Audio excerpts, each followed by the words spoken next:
died from exposure to hypothermia. So everything that I'm going to give you at this point is preliminary in nature as we continue with our investigation. So therefore, it could be subject to change, and I'll give further updates later. But the children were asleep in a car on the 9th floor of a casino parking structure, the Hollywood Casino. The mother realized that her 9-year-old son wasn't breathing. Also, previous to that, she had already called a friend, another, close relative, to help because with the vehicle not running, trying to figure out whether it was a mechanical failure, it had ran out of gas. So they were already on site in another vehicle, attempting with gasoline to get the vehicle started. When the mother realized that her son wasn't breathing, she did make a 911 call, but the friend in a Buick immediately transported the 9-year-old, put him in the car and transported them to Children's Hospital. While en route to Children's Hospital, as they checked on the other children that were in the van, and it was a total of 5 children in the van, they realized at some point that the 2-year-old wasn't breathing, and so a telephone call was made to the friend that was transporting the 9-year-old at Children's Hospital to return so that the 2-year-old could be picked up. Once the vehicle returned, the Buick, we have videotape where we see the whole entire family get into the Buick, and they all were transported to Children's Hospital. With that, like I said, the call came in at 12:12 from the mother. It was very limited information that was given to our 911 call taker as to the location of where everything was happening. It was just at the casino, no description of the vehicle, et cetera. Our call taker continuously kept the line opening, trying to identify where in the description and what was going on. A 911 call taker called the mom back numerous times, and ultimately we received a call from the hospital that they had 2 children there who were deceased. Our officers responded to the hospital. The hospital had notified us at 12:47. Our officers, like I said, responded to the hospital, and from there we continued with the investigation, talked to the mother, and also talked to the grandmother, and they were able to give us the specific locations as to where the van actually was that was parked on the 9th floor at the Motor City Casino. And so we do know that on that day and time that the temperatures were below 32 degrees, and from all, talking to hospital staff, and of course, ultimately the medical examiner will determine the cause of death, but just on the surface right now, it appears that it was exposure to hypothermia. So at this point, I'll be around to answer additional questions, but I'll turn it over to the mayor, and at the end of the press conference, we'll answer questions. Thank you all. Thanks, Chief. It's a terrible day in Detroit as we deal with the tragic loss of 2 young people, and it's got to make us rethink everything that we're doing.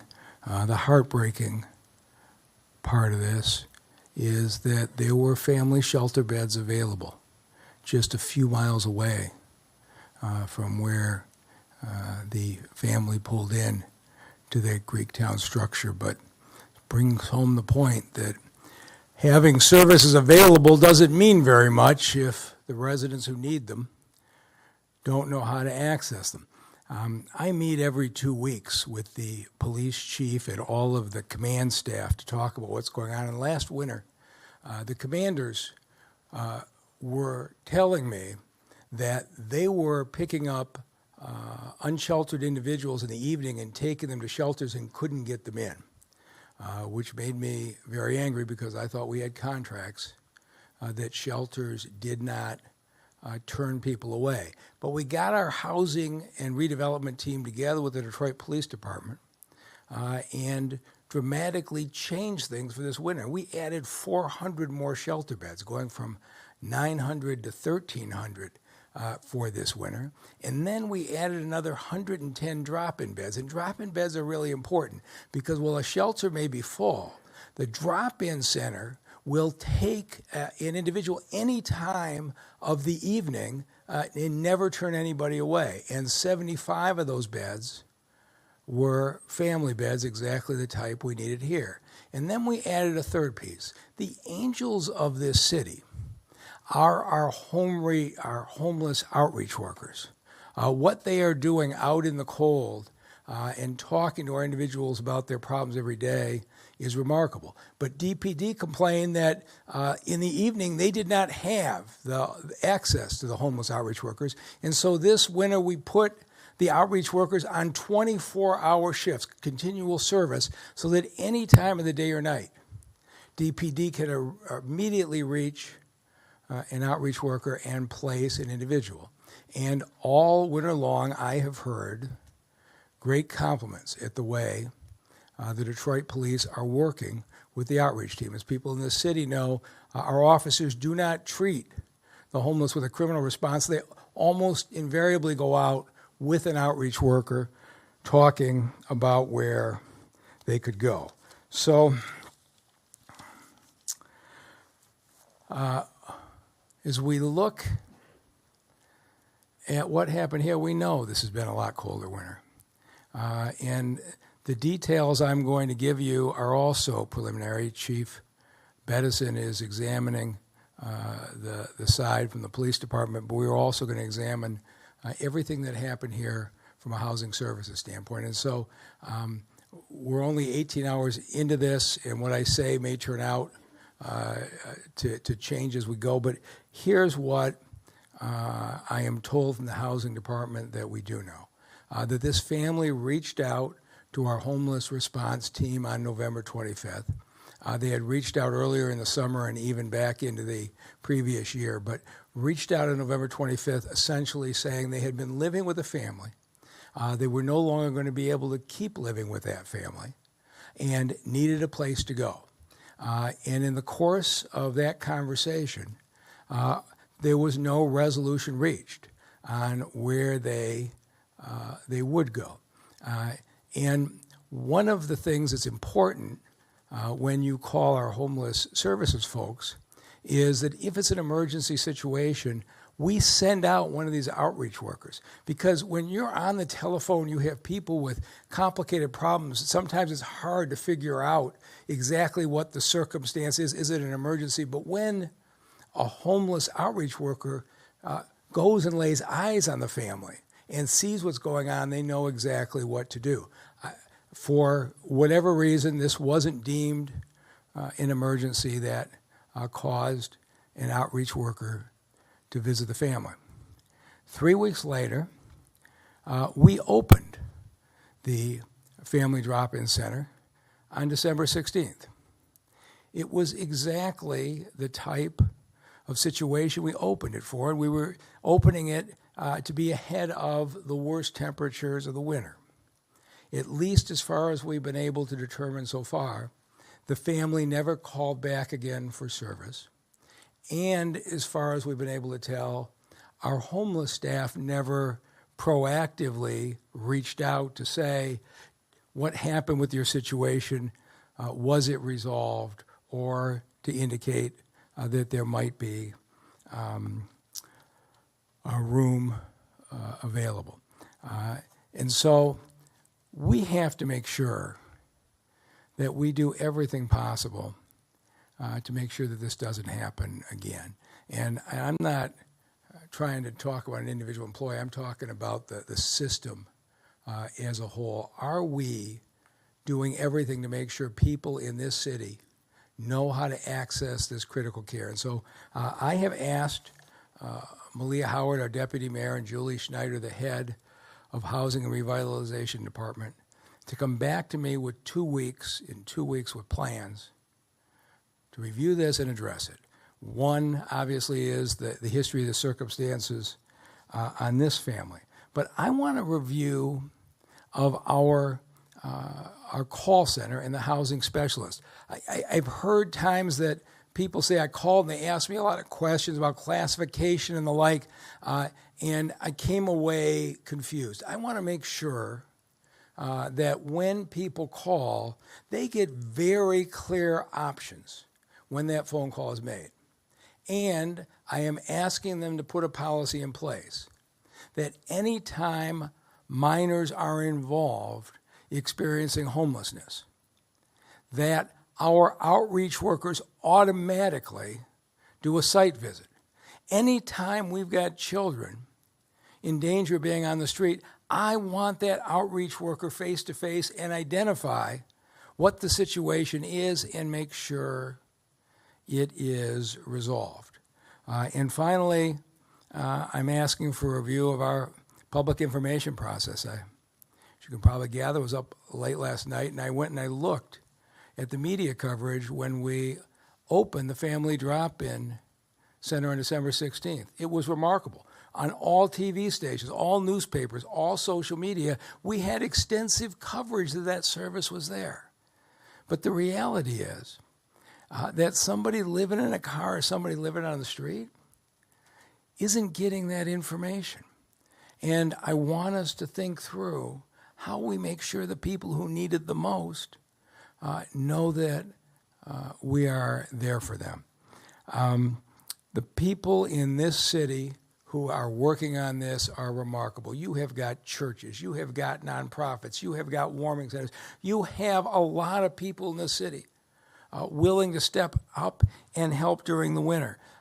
But I think it's really important right now that we just clarify to everybody two simple rules, and we have to do this to make sure it doesn't happen again. If during the day you are in danger of homelessness, you call the hotline. It's about well-publicized 866-313-2520. But if it's after 6 o'clock at night and an incident's happened, you've been pushed out of the house, you're in an emergency situation, go to your police precinct. Because in this city, our police work hand in hand with our homeless prevention folks. And if you get to the police precinct, you don't need to navigate anything. The officers there will greet you and take care of you and make sure you get to the shelter that you need. We just can't have something like that happen in this city again. So the deputy mayor and the head of Housing Resources have been on their assignment for about 2 hours. I know they'll get it done thoroughly and competently. And with that, I'll introduce the deputy mayor, Malia Howard. Thank you, sir. Good afternoon, everyone. As we stand here today, we do truly mourn the loss of these two children. It is completely tragic, and our hearts are heavy. No parent, no family, no mother should ever have to endure such hardship and heartbreak. And so our hearts go out to her and to her mother and her extended family. As Mayor Duggan just stated, over the course of the next 14 days, my team and I, along with Director Schneider and the Housing Department, will undertake a complete process review of what has happened. And we will provide the mayor with that feedback and those actionable items within 14 days. But I want to say this. If you are experiencing homelessness, if you are living in your vehicle, if you are on the imminent danger of being put out, please contact 866-313-2520. Again, please continue to pray for this family. As Detroiters, I know that we will lift them up in our hearts and do so. But please, again, if you know of anyone or if you yourself are experiencing these issues, please call 866-313-2520. Again, as Mayor Duggan stated, if it's after hours, please go to the nearest police precinct. Please. This is to support you and your families. So please know that we are here for you and continue to serve you. And again, the full strength of the administration is behind this effort, and my complete attention will be on nothing but this moving forward. So thank you. I'd like to bring up Director Julie Schneider from the Housing Department.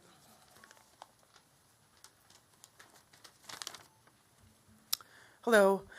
We're certainly saddened to be here today as we mourn these tragic losses. I certainly share in the sorrow as we mourn the death of two of Detroit's children.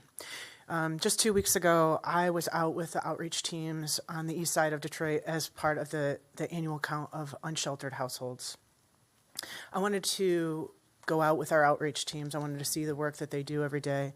I wanted to talk to individuals and households who were experiencing homelessness. While we were out that night, we encountered one gentleman on the side of the road. He was quite literally cold and shivering that night and needing help and wanting help. I called for a Lyft ride while our team waited with him and talked to him.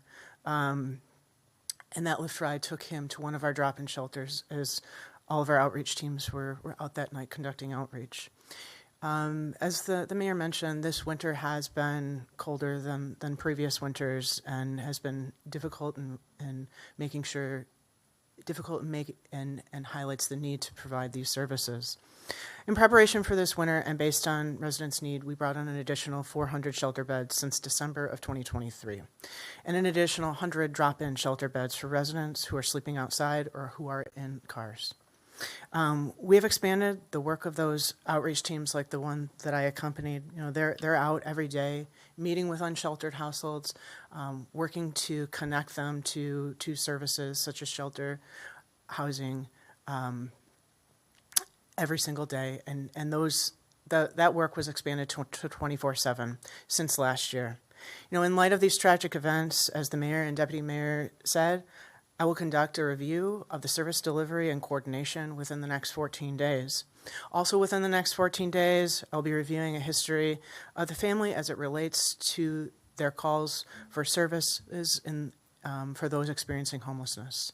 And I believe with that, we will open it up for, I'm sorry. So at this time, we'll open it up to the media for questions. And I can already tell you that as far as the investigation, there's not a whole lot I can say, but we'll take the first question. Faraz from Channel 7. Just a couple of things. Could you shed some light as to how many people were inside the van and ages as well, please? It's a total of a total of 5 children and 2 adults that were inside the van. Would you be able to share ages? I'll have my team get the ages to you. What's the ages? Yep. 13 to 2. Is anyone detained right now? No. Okay. And I guess, Mayor, this is probably a question for you, and you kind of partially answered that by 2 simple rules that you mentioned. I have experienced quite a few homeless people who are experiencing homelessness reaching out to me over the years, kind of trying to understand what options they have. And, I've helped some. I've tried to get help for some. But, there's always this roadblock. Either they don't have the information because probably they're not watching, television or they're not on social media. Or when they do call some of the numbers that are designed to help these folks, they don't receive the help. And they're frustrated, they're sad. What would your answer be for those people who try to utilize the services, but they've just been let down? When we entered this winter with 400 more shelter beds and the 110 drop-in beds with a contract that nobody is turned away at the drop-in shelters any time of the night, the service is there. We have got to do a better job of educating folks on the fact that the service is there and getting people to it. And we've educated the police department, we've educated the outreach workers and I think you can help us continue to educate the public. Is there more that perhaps the city can do? Yeah, that's what I'm asking the deputy mayor and the housing director. I think the key is, and I think I said this, the beds have to be available. We have to put eyes on these families experiencing homelessness with our professional outreach workers. We have to get them physically there and get an immediate response. You just learn so much more being with them than you get off of a phone call. And I do expect we are going to dramatically expand the site visits of the outreach workers, particularly with regard to families with children. Do we have enough outreach workers? We will do whatever we have to do. So we're already working on it, but we just added a second shift to outreach workers in the evening. I'm confident. But again, they have 14 days to have their report, but I am very confident one of the things they are going to accomplish Thank is you. to make sure families with children have visits. Ed White from the Associated Press. Chief, can you explain the significance of the casino garage for this family? Why they ended up there? And I'm wondering, I'm not familiar with that 9th level of the garage. Is it somewhat isolated, and that perhaps prevent maybe passersby or others from seeing the van and what might have been going on? What was the significance of that site? So I definitely don't want to speculate, but in having a conversation with my detectives that interviewed the mother and the grandmother, and don't want to get too far into actually what was said, but I will tell you that at the casino is definitely free parking. It has an aspect of safety to it if you're going to be sleeping in a vehicle. And then another aspect of it is you're able to go inside the casino and utilize restroom facilities. Did they do that? Do you know if they went in the casino at any point? At some point, I was told that by my detectives that yes, they would utilize casino restrooms. I guess that raises another point. Did anyone from the casino see them at all? I'm not going to get. Was there an opportunity there to intervene? I'm not going to. The investigation is ongoing, and so definitely don't want to do anything. And I'm not going to go into a lot that I do know, just based off of the fact that I want to give this mother dignity, and I'll just present the facts to the Wayne County prosecutor and allow her to do her job. So. Chief, with this ongoing investigation, is the city now providing this family some resources, housing, or any other resources? So, of course, you just heard from the mayor, this whole team right here, there are resources, and at this particular point, the children, they're with other family members, and the answer is yes. And Malia Howard will be coordinating that. I'm sorry? The deputy mayor will be coordinating that. Okay.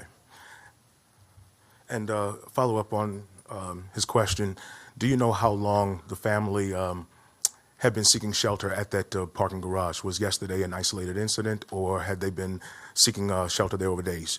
They moved around from various casino parking lots, so that wasn't the only casino parking lot that they would sometimes camp in or stay. Thank you. Hi, Chief. This is Andrea from the Detroit Free Press. I just have a couple of quick questions. Yes. First, you had mentioned that you were presenting facts to the Wayne County Prosecutor's Office. Does that mean you were investigating for potential criminal liability here? We not necessarily. We it's so early in the investigation. We're just going to present the facts, and so it doesn't necessarily mean criminal. Sometimes it can mean negligence, but we don't make charging decisions, and we can't even determine the cause of death. And so just like of course, the medical examiner will actually determine the cause of death. We suspect that it's hypothermia, but it could come back being something completely different. And so we're going to present the facts to the prosecutor, but at this point in time, we have sent nothing to the prosecutor. All right, and then just a clarification on timeline. So a family friend was already at the garage helping out with the car when the mother, found out about discovered her 9-year-old son wasn't breathing. The family friend took the child to the hospital, and that's when, was it the grandmother that reported the 2-year-old that was not breathing, or was it the mother? I believe that was the grandmother. It was the grandmother. Okay, Yes. grandmother. And then, last question, how were the other children, how were they dressed? And how were they found when they were found? Were they in proper clothing or? Yeah, see that, I don't want to get into that detailed of the investigation, but we'll present those facts to the Wayne County prosecutor. The only thing I'll say is this, for the good of the public, that in temperatures like this, a vehicle will not insulate you from exposure. So therefore, if you're out there, and I'll just use this example, because I've been thinking about this over and over and over. You ever leave a gallon of water or a gallon of milk in your car, and the next day you go to it, it's frozen solid. And so for anybody that's out there now, just seek shelter. Okay, thank you. John Hewitt, WWJ. Most of my questions have been asked and answered, but I did have two for clarity, please. The mayor mentioned that the family reached out to the city in November. Had they been living in this vehicle since November, maybe not at the casino garage for that period of time, or can you add any more context as to how long they had been living in this vehicle? From my preliminary investigation and talking to detectives, anywhere from 2 to 3 months. And when it comes to the other children being with other family members now, not to sit here and second guess on the tragedy, but were they other family members just not aware of this situation with the family? Because after this incident, they can take these kids in, but other family may not have known, or do you have any idea as to, why they were in the situation they were in? You definitely don't want to speculate, but from what I've been told, is that the mother had a lot of pride. She loved her kids, and she wanted to keep the family together. Thank you.